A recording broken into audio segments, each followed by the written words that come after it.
오늘 우리가 읽은 로마서 8장 31절부터 39절에 있는 말씀을 중심으로 오늘 같이 우리가 묵상할 주제는 뭐냐 하면은 나 같은 죄인의 구원을 위해 삼일째 하나님께서 일하십니다. 이런 주제로 같이 은혜를 나누고자 합니다. 이 말만 들어도 여러분 마음속에 감격이 다가오죠. 나 같은 죄인을 위해서 성부 하나님, 성자 하나님, 성령 하나님께서 오늘 또 이 일에 종사하시고 일하신다는 거예요.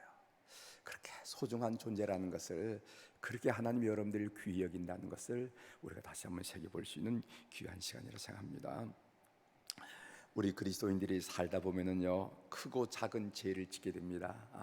죄 안 짓고 살았으면 얼마나 좋겠어요. 그러나 그렇지 않죠. 그러면은 자기 구원에 대해서 의심이 생기고 자기 구원을 불확실하게 여기게 됩니다. 이게 바로 죄가 가져다 주는 악영향이에요. 우리가 죄를 지으면 죄가 우리에게 영향을 끼치고 나쁜 결과를 맺는데, 그 중에 하나가 뭐냐면은 자기 구원 확신하지 못하게 만든다는 거예요. 이때 우리는 사탄의 참소를 받거나 아니면 자기 자신의 거짓 양심의 고발을 당하거나, 아니면 세 번째로 이웃의 비난을 들을 경우가 있습니다. 사탄의 참소를 받는다 하는 말은 무슨 말이냐면은 너 같은 죄인이 어떻게 구원받아? 너도 집사냐? 너도 권사냐? 이렇게 자꾸 묻는다는 거예요. 사탄이 참소한다는 거, 어필한다는 거죠. 우리가 고발하듯이 이 사람이 잘못했습니다 라고 고발하듯이 그 참소한다 그러는데, 너 같은 죄인이 어떻게 구원받니? 너 오늘 하루만 좀 뒤돌아봐라. 어제 하루만 좀 뒤돌아봐. 너 같은 죄인 하면서 자꾸만 너 이렇게 하면서 우리의 구원을 흔든다는 거예요. 그리고 자기 자신의 거짓 양심의 고발이라는 게 뭐냐면 자기 스스로를 고발하는 겁니다. 나 같은 죄인이 어떻게 구원받는다는 거야? 내가 나를 가장 잘 아는데 그건 아니지 하면서 자기 양심이 자기를 자꾸만 고발하는 거예요. 자기를.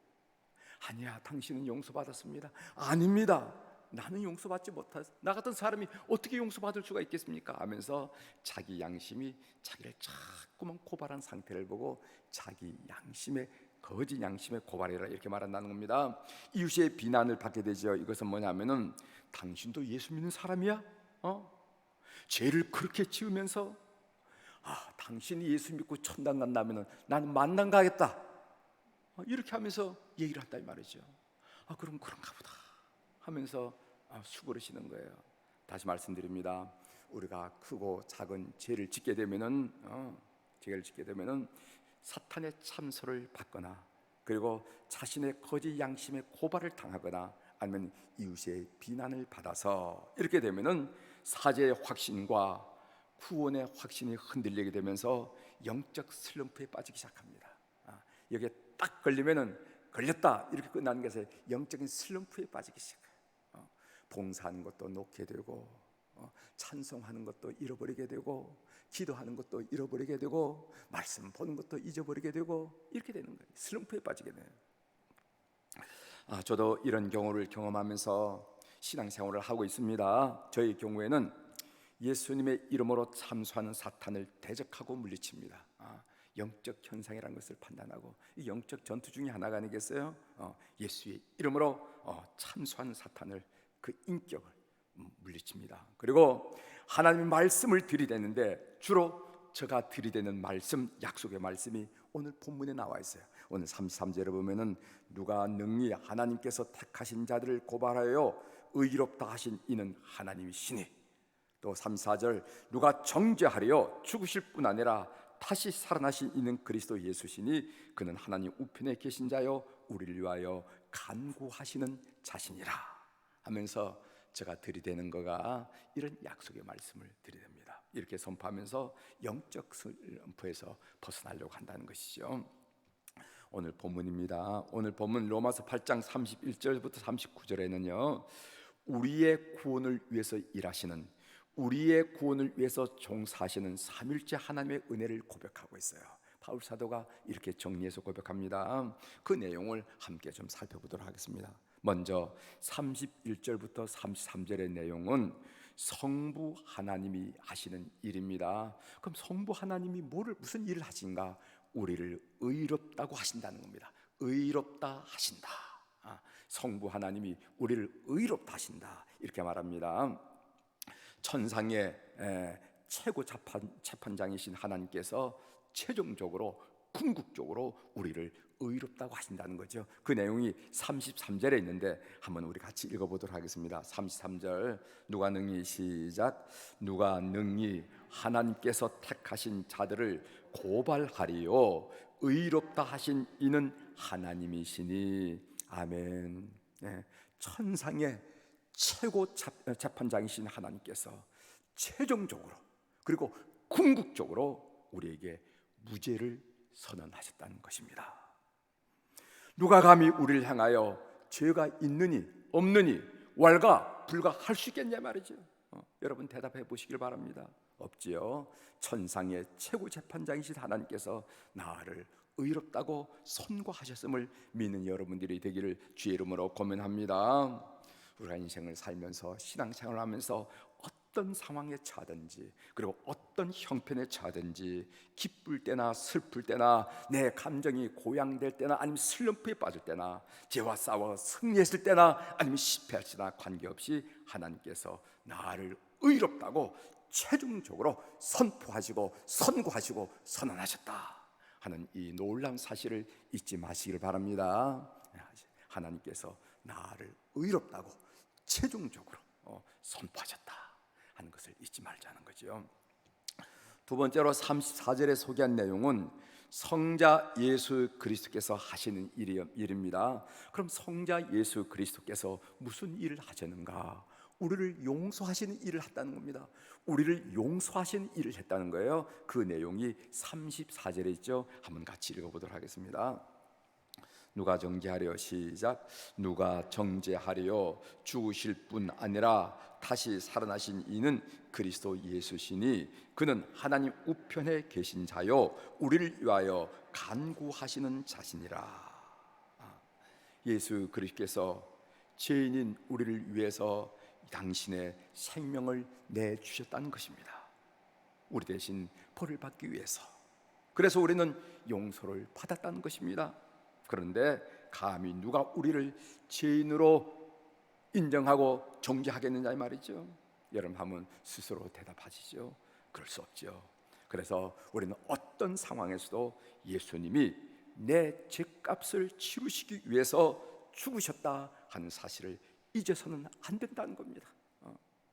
기쁠 때나 슬플 때나 영적으로 여러분들이 고양되어서 마치 하나님을 만나는 듯한 그런 느낌을 받을 때나 아니 저 밑에 정말 지하에 있는 것처럼 슬럼프에 빠져 있을 때라 할지라도 예수님께서 다른 사람이 아니고 나의 죄값을 치르시기 위해서 십자가에서 죽으셨다 하는 사실을 여러분들이 잊지 않게 되기를 바랍니다. 그 다음에 세 번째로 35절부터 39절까지 성령께서 하시는 일인데 그 성령께서 무슨 일을 하신다면은 그리스도의 사랑을 늘 확신시켜 준다는 겁니다. 그리스도의 사랑을 확인시켜 주시고 확신시켜 주신다는 겁니다. 우리 35절 같이 읽어보도록 하겠습니다. 35절 누가 시작.